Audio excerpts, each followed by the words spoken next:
大家好，欢迎你再次来到读书有道，一同探索生活的深度，感悟人生的宽度，分享智慧的高度。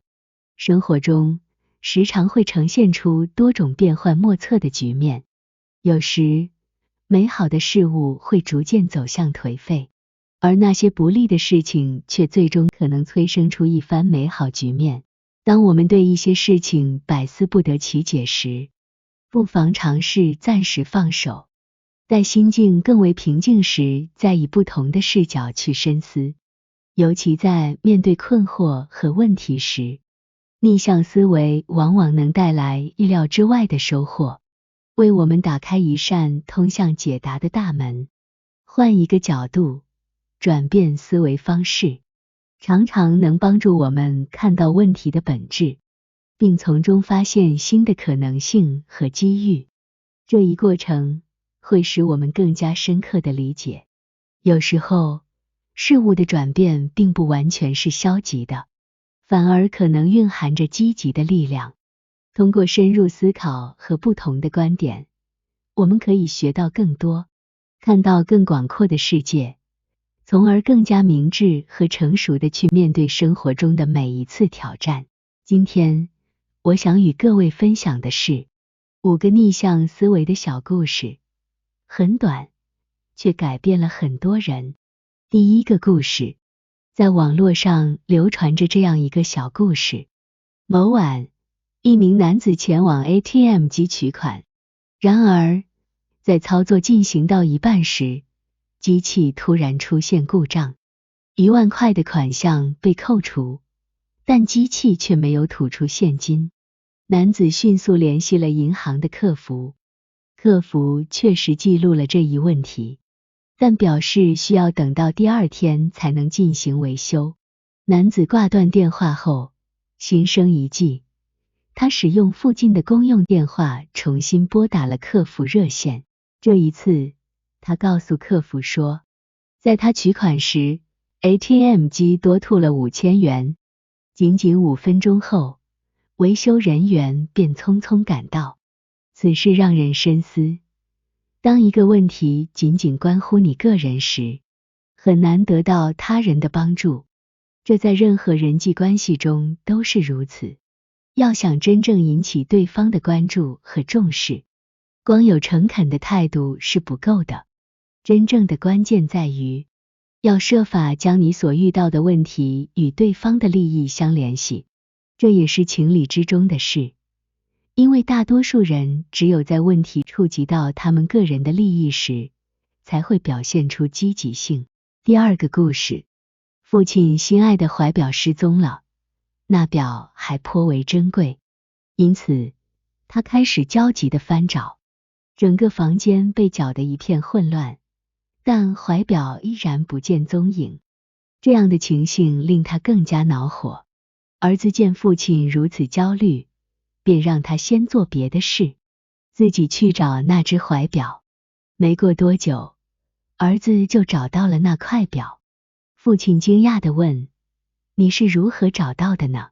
儿子事先澄清说，这表并非我拿的，我只是静静地坐在你的房间里，听到了滴答滴答的声音，便找到了它。这件事使人深思，面对问题，最需要避免的情绪就是焦躁。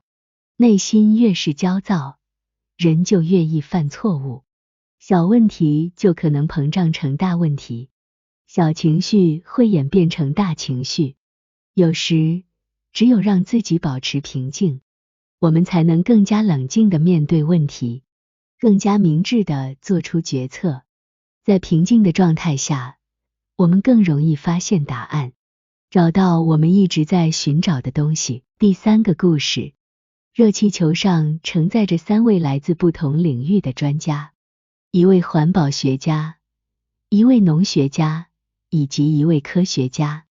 在上升的过程中，热气球遭遇了一些故障，为了能够安全升空，他们必须决定放下其中一人。3人讨论良久，却无法决定谁应该离开。这时，一个小孩子大声喊道，那个最重的人，下来吧。这则故事让我们领悟到，过多的考虑会让我们陷入困境，太过全面的思考反而会让问题变得越发复杂。有时候，最合理的解决方案并不需要深思熟虑，最简单、最直接的答案往往最能解决问题。对于任何事情，我们都不应该过度思考。对复杂的问题，我们更需要寻求简单而直接的解决方法。第4个故事，一家新开张的鱼塘吸引了众多的人，其招牌上宣称，钓鱼费100元，如若未钓到鱼，可赠送1只鸡。许多人见此情形都涌向了鱼塘，尽管没有钓到鱼，但每人回来时手上都提着1只鸡，心情也颇为愉悦。然而，不久后，这家鱼塘便宣告关闭。守门的大爷透露，老板其实主要是从事养鸡业的。这鱼塘里原本就鱼不多，这个故事使我们明白，实现一个目标，并不总是只有一条可行之路，即罗马大道。当主要道路变得无法通行时，我们不应该固执己见，那些看似细小的道路，同样可以引领我们到达目的地。第5个故事，课堂上，老师提出了一个问题：当烧水时发现柴火不够，我们应该怎么办？同学们纷纷发表了自己的见解，有的提议去借柴，有的建议去买。然而，这些建议都无法迅速解决眼前的困境。老师开导说，为何不考虑把壶里的水倒掉一些呢？同学们听后恍然大悟，这个小小的故事使我们意识到，倒掉一些水这个动作，实际上蕴含着深远的人生真理。无论是处理人际关系，还是处理各种事物，我们不能期待一切都会一帆风顺。生活中总会遇到困难和挑战，在这些时刻，我们要学会放下，学会舍去。因为只有舍得，我们才能获得。在人生的很多事情中，大部分都不会按照我们的意愿发展。遇到问题和困难时，我们需要学会逆向思维，换一个角度来看待问题。有时，对于一些看似复杂的事情，换个思考的角度，我们会发现，解决问题并没有我们想象的那么困难。